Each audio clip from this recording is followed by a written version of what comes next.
ሰላም ጤና ይስጥልን፣ እንዴት ናችሁ?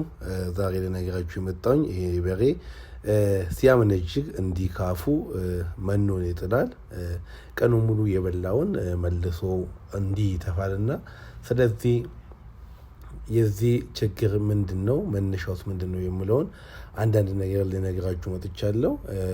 በአንደኛ ደረጃ እንደዚህ አይነት በሬ ስትገዙ ምናልባት በሬዎች ስንገዛ በደንብ ማየት አለብን። በሚቆሙበት ሰዓት ሲያመነጅጉ፣ በገበያ መሀል ሲያመነጅጉ በደንብ ማየት አለብን። ይሄ በሬ አሁን ችግሩ ምንድነው? በብዛት ከብዙ ነገር ጋር ማያያዝ እንችላለን። አንደኛው የዴንታል ፕሮብሌም፣ ይሄ ከጥርሱ ጋር ማያያዝ እንችላለን። ምናልባት ጥርስ አካባቢ ላይ ችግሮች ካሉ በእሱ ማየት ነው። ሌላኛው ነገር የቺዊንግ ዲስኦርደር ራሱን በሽታ ሄልዝ ኢሹ ሊሆን ይችላል። ስለሆነ በቀጥታ ሐኪምን ማናገር ነው ያለባችሁ።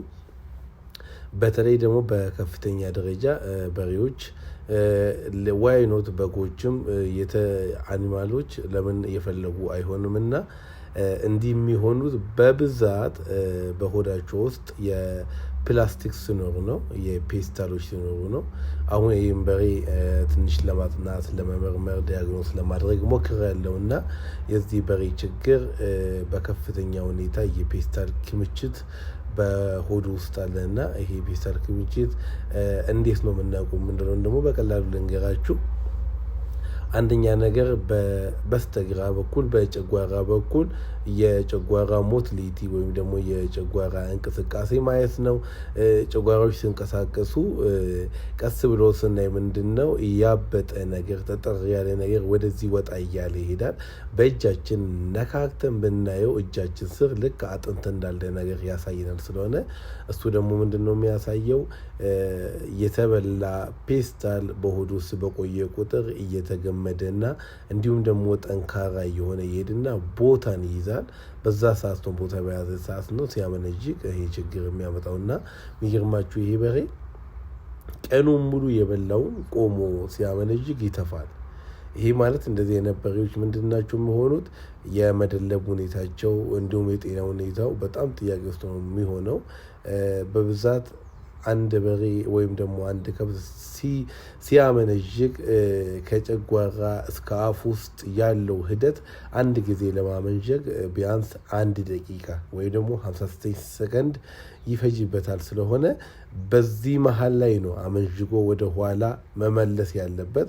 ከዚህ በፊት የበላቸው ምግቦችን በትናንሽ አድርጎ ዳይጀስት እንዲሆን ነው እንግዲህ የማመንጀግ ሂደት። ስለዚህ ይሄኛው ደግሞ ሲያመነጅግ ምንድነው የሚያደርገው? የመጣውን ነው የሚተፋው። ስለሆነ የተሰጠውን መኖ ወይም ደግሞ የበላውን መኖ በቀጥታ ማባከን ማለት ነው። እንደዚህ አይነት በሬዎች አይደልቡም። ስለሆነ እንደዚህ ነገር ካጋጠማችሁ ቶሎ ሐኪምን ማናገር፣ እንዲሁም ደግሞ ሰርጀሪ የሚሰራ ከሆነ ወዲያው ሰርጀሪ መስራት። ሰርጀሪ አያስፈልግም ብላችሁ የምታምኑ ከሆነ ቶሎ ከብቱን ማስወገድ ነው የሚሆነው። አያችሁ፣ እንደምታያችሁ ከሆነ ይሄ እሱ የሚተፋው ነው። በእግሮቹ መሀል ይወት ይሄ ሙሉ እንግዲህ እሱ የተፋው ስለሆነ እንደዚህ አይነት ከብት መያዝ ብዙም ጠቃሚ አይደለም፣ ጎጂም ነው። ስለዚህ ይኸውላችሁ እንደምታዩት እንዲህ ነው የምተፋው።